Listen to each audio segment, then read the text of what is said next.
তুমিও যুদ্ধ করবে? মানে একটা মনে যে সাহস অর্জিত হচ্ছে যে মেয়েরা কি পারে না, মেয়েরা হচ্ছে সবই পারে চেষ্টা করলে।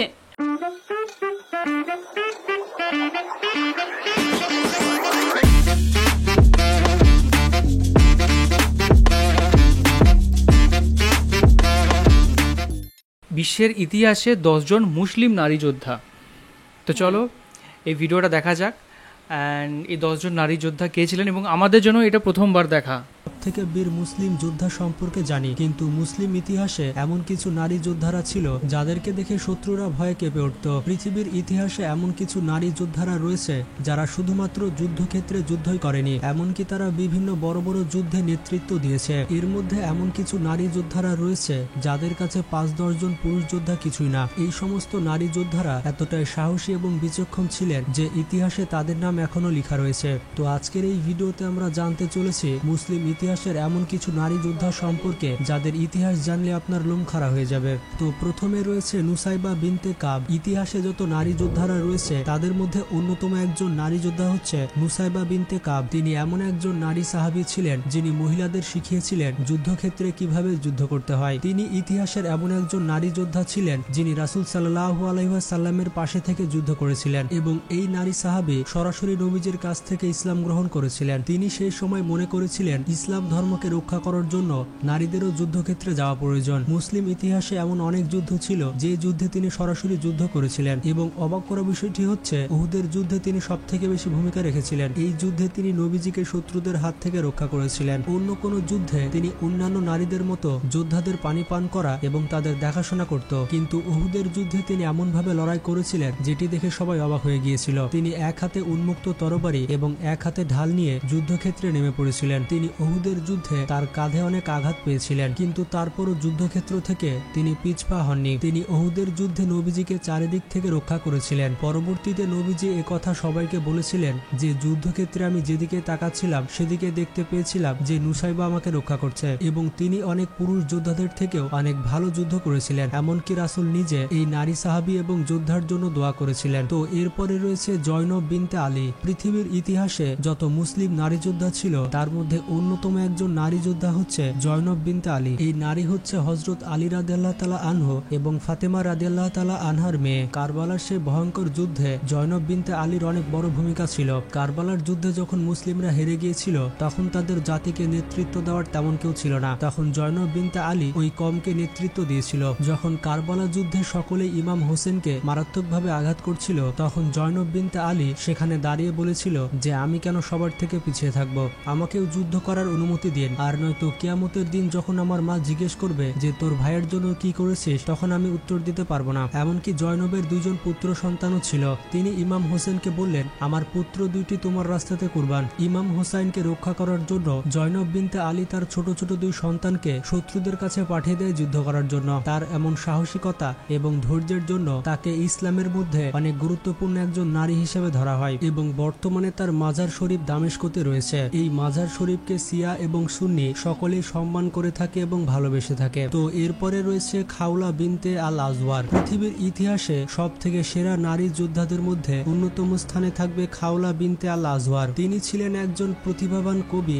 এর পাশাপাশি সাহসী যোদ্ধা। সাহসিকতার দিক দিয়ে তাকে খালিদ বিন ওয়ালিদ রাদিয়াল্লাহু তাআলা আনহুর সাথে তুলনা করা হয়েছে। সেই সময় রূপে গুণে এবং সাহসিকতায় তার মতো দ্বিতীয় কোনো মহিলা ছিল না। তিনি ছিলেন সেই সময় আরবের ধনী পরিবারের সন্তান। সেই সময় বীরত্ব ও সাহসিকতার জন্য তার পরিবারের অনেক সুখ্যাতি ছিল, যার ফলে পারিবারিক সহায়তায় তিনি জ্ঞান এবং সামরিক অনুশীলন পান। ইতিহাসে তার নাম লেখা রয়েছে কারণ তিনি বাইজেন্টাইনদের বিরুদ্ধে সাহসিকতার সাথে যুদ্ধ করেছিলেন। তিনি বাইজেন্টাইনদের সাথে যুদ্ধে এমন ভয়ঙ্কর রূপ ধারণ করেছিলেন যেটি দেখার পর বাইজেন্টাইনদের মধ্যে অনেক ভয় ঢুকে গিয়েছিল। তাছাড়া যখন দামেস্কাসকে প্রথমবারের মতো ঘেরাও করা হয়েছিল তখন তিনি তার যুদ্ধের পারদর্শিতা দেখিয়েছিলেন। এই যুদ্ধে তার ভাই মুসলিমদের নেতৃত্ব দিচ্ছিলেন, কিন্তু একসময় তিনি আহত হয়ে যান এবং বাইজেন্টাইনরা তাকে বন্দী করে নেয়। এই সময় খালিদ বিন ওয়ালিদ তার দলবল নিয়ে এই নারী যোদ্ধার ভাইকে রক্ষা করতে আসছিলেন, কিন্তু ততক্ষণে খাওলা রাদিয়াল্লাহু তাআলা আনহা যুদ্ধের জন্য প্রস্তুত হয়ে গিয়েছিলেন এবং বাইজেন্টাইনদের উপরে আক্রমণ করে দিয়েছিলেন। খাওলা রাদিয়াল্লাহু তাআলা আনহা সেদিন এমন ভাবে যুদ্ধ করছিল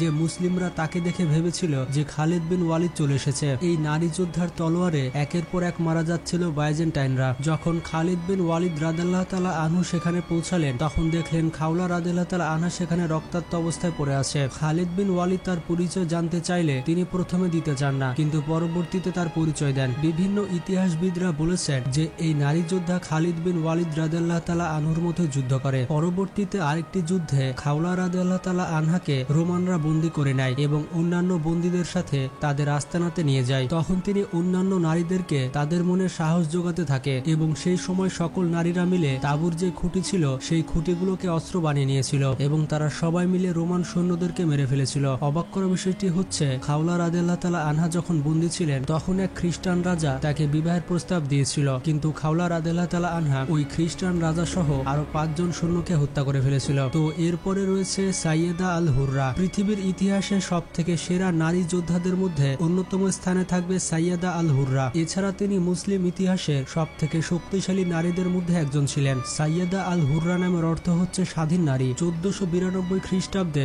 যখন খ্রিস্টানরা স্পেনকে বিজয় করে নেয় তখন মুসলিমরা সেখান থেকে পালিয়ে এসে মরক্কো এবং তার আশেপাশে বসবাস করতে শুরু করে এবং সেখানেই এই নারী যোদ্ধা একটি সাম্রাজ্য গড়ে তুলেছিল, যেখানে স্পেন থেকে পালিয়ে আসা মুসলমানরা খুব আরামে বসবাস করতে পারবে এবং ওই জায়গার রানী ছিলেন এই মহান নারী যোদ্ধা। এরপর যখন 16 খ্রিস্টাব্দে আন্দালুসিয়ার পতন হয় এবং মুসলমানদের প্রতি অত্যাচার করা হয় তখন সাইয়েদা আল হুররা জলদস্যুতার পথ বেছে নেন। এরপর তিনি অটোমান সাম্রাজ্যের রাজার সাথে হাত মিলিয়ে স্পেনের উপরে আক্রমণ করে। এই আক্রমণ এতটাই ভয়ঙ্কর ছিল যে ইউরোপের কোনো জাহাজ তখন সমুদ্রের এই পাশ দিয়ে আসতো না। মানে সাইয়েদা আল হুররার যে রাজ্য ছিল তার আশেপাশে কোনো ইউরোপিয়ান নৌকা আসতো না। তার এই পাশ দিয়ে যত নৌকা আসতো সব তিনি জ্বালিয়ে দিতেন। এই কারণে ইউরোপের মানুষের মধ্যে সাইয়েদা আল হুররাকে নিয়ে অনেক ভয় কাজ করত। সব থেকে অবাক করা বিষয়টি হচ্ছে সাইয়েদা আল হুররা তৎকালীন পর্তুগালের রানী এবং রাজকন্যাকে নিজের কাছে বন্দী বানিয়ে নিয়ে এসেছিল এবং তাদেরকে ওই বাজারে বিক্রি করে দিয়েছিল যেই বাজারে তখন মুসলিম নারীদেরকে বিক্রি করা হতো।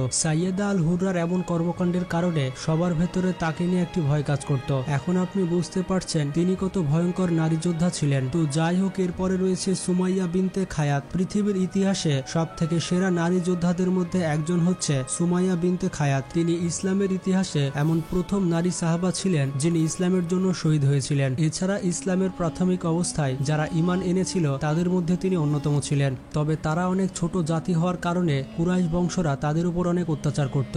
তাছাড়া প্রথমে তিনি একজন দাসী ছিলেন। পরবর্তীতে যখন রাসূল সাল্লাল্লাহু আলাইহি ওয়াসাল্লাম নবুয়ত লাভ করলেন তখন তিনি দাসী থেকে মুক্ত হন এবং সপরিবারে ইসলাম গ্রহণ করেন। সেই সময় যারা ইসলাম গ্রহণ করত তাদেরকে প্রচুর পরিমাণে অত্যাচার করত কুরাইশ বংশের লোকজনেরা। এইরকম ভয়াবহ অবস্থায় এই নারী সাহাবী সবার সামনে প্রকাশ করে দিয়েছিলেন যে তিনি ইসলাম গ্রহণ করেছেন। তাকে এবং তার পরিবারকে এত পরিমাণে অত্যাচার করা হতো যেটা দেখে সেই সময় সবাই অবাক হয়ে গিয়েছিল। কাফেররা সে সময় তাকে প্রতিনিয়ত বলতো ইসলাম ধর্ম ত্যাগ করার জন্য। তিনি যখন সবার সামনে না করে দিলেন তখন আবু জেহেল অনেক ক্ষেপে যায়। এরপর আবু জাহেল ক্ষেপে গিয়ে একটি বর্ষা এনে তার বুকের মধ্যে গেঁথে দেন। সুমাইয়া রাদিয়াল্লাহু তাআলা আনহার মৃত্যুর কারণে রাসূল সাল্লাল্লাহু আলাইহি ওয়াসাল্লাম অনেক কষ্ট পেয়েছিলেন। এরপর যখন বদর যুদ্ধে আবু জাহেলকে মুসলিম সৈন্যরা হত্যা করে তখন নবীজি তার লাশ দেখে বলছিল সুমাইয়ার হত্যার প্রতিশোধ আজকে নেওয়া হয়েছে। তো গাইজ, ইতিহাসে কত বীর নারী যোদ্ধারা ছিল তা তো আপনারা দেখতে পেলেন। এই বিষয়ে আপনাদের কি মতামত তা কমেন্ট বক্সে জানাবেন। তো এই ভিডিওতে আমরা জানলাম যে ইসলামের সবচেয়ে মুসলিম কিছু যোদ্ধাদের বিষয়ে, হ্যাঁ, যেখানে হচ্ছে কিছু যোদ্ধা তাদের হিস্ট্রির বিষয়ে এবং হচ্ছে সেখানে তারা কত বীরত্বের সাথে লড়াই করেছে, কত বীরত্বের সাথে যুদ্ধ করেছে এবং তারা সত্যি অ্যাকচুয়ালি কত বীর ছিল সেই সময়ের। এবং প্রতিটা ইতিহাসের এক একটা পার্ট, বিভিন্ন ইতিহাসের বিভিন্ন সময় বিভিন্ন রকমের যোদ্ধা এখানে বলা হয়েছে নাম। আর তবে যত আমরা দেখছিলাম এই স্টোরিটা ততক্ষণ আমার ইচ্ছা হচ্ছিলো যে প্রতিটা গল্পগুলো আমার জানা নেই। এই গল্পগুলো যদি আমরা জানি এক একটা গল্প, তাহলে আরও ভালো করে বুঝতে পারবো যে অ্যাকচুয়ালি কী হয়েছিল এবং কোন কোন এই ইতিহাসের এই জিনিসগুলো কিন্তু দেখতে আরও ইচ্ছে করছে যে এই গল্পটা কি ছিল যেখানে ওই নারী যোদ্ধারা ছিল। তারপরে এই নারী যোদ্ধাদের যে তাদের পরিচয়, তারপরে তারা যে মানে কি কি লড়াই করেছে, যদি আমরা এক একটা করে পড়ি তাদের, তাহলে আরও পুরো ব্যাপারটা মানে ক্লিয়ার হবে। একদমই। তো খুব সুন্দর লাগলো দেখে, খুব ভালো লাগলো। আর আমরা তো তোমার হচ্ছে অনেক রকম নারী যোদ্ধার বিষয়ে আমরা জেনেইছি, যেমন ঝাঁসি রানী লক্ষ্মীবাই, তারপর তোমার হচ্ছে দেবী চৌধুরী রানী রাসমণি অনেক কিছু করেছেন মেয়েদের জন্য। আর এখানে আমরা জানতে পারলাম যে ইসলামিক কিছু নারী যোদ্ধাদের নাম। হ্যাঁ, তো তোমার কীরকম লাগলো পুরো ব্যাপারটা? হ্যাঁ, আমার তো পুরো ব্যাপারটা দারুণ লাগলো। আর এখানে আমরা বুঝতে পারলাম যে মেয়েরা কোনো ক্ষেত্রে তারা পিছিয়ে তারা নেই, মানে কত মেয়ে তারা নিজেদের জীবনকে, মানে তারা নিজেদের জীবনে যাই হয়ে যাক না কেন, কিন্তু এই যে তারা বীরত্বের সাথে লড়াই করছে নিজেদের দেশ রক্ষা করার, সেটা কতটা সাহস দেখিয়েছে, আমার এটা খুব ভালো লেগেছে। আর এখান থেকে আমরা বুঝতে পারছি আগে সত্যি অনেক মহিলা যোদ্ধা ছিলেন, আর আমাদের ইসলামেরগুলো এত জানা ছিল না, আর আজকে ইসলামের যে এই মহিলাদেরও জানতে পারলাম, আর এটা জানতে পেরে খুব ভালো লাগলো। আমাদের আরও মনে হচ্ছে যে পুরো ডিটেলসে দেখি এক একটা ঘটনা। এখানে শুধুমাত্র আমরা নাম জানতে পারলাম, আর তারা যে সমস্ত কাজগুলো করেছেন তা কিছু কিছু দেখানো হয়েছে। তারা তো হয়তো অবশ্যই অনেক কাজ করেছেন, আমাদের ওরা এটার একটা ডিটেলস ভিডিও বানাবো।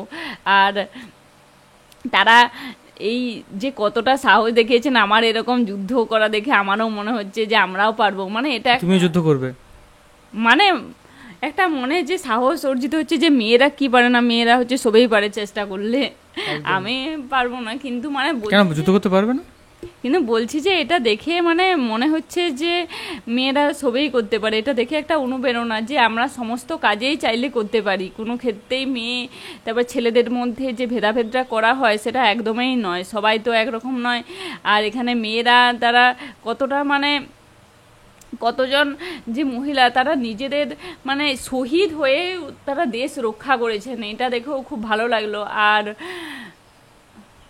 আর আপনাদের কেমন লাগলো সেটাও অবশ্যই জানাবেন কমেন্ট করে। একদমই। তো চলো এখনকার মতো এই পর্যন্তই, দেখা হবে অন্য কোনো ভিডিওতে। ততক্ষণের জন্য খুব ভালো থাকুন, সুস্থ থাকুন, আর দেখতে থাকুন আমাদের চ্যানেল টিকুজ ওয়ার্ল্ড। আর আমাদের সোশ্যাল মিডিয়া পেজের লিঙ্ক নিচে দেওয়া থাকবে, অবশ্যই ওখানে গিয়ে ফলো করুন।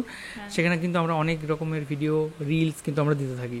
ওকে, তো চলো টাটা। টাটা।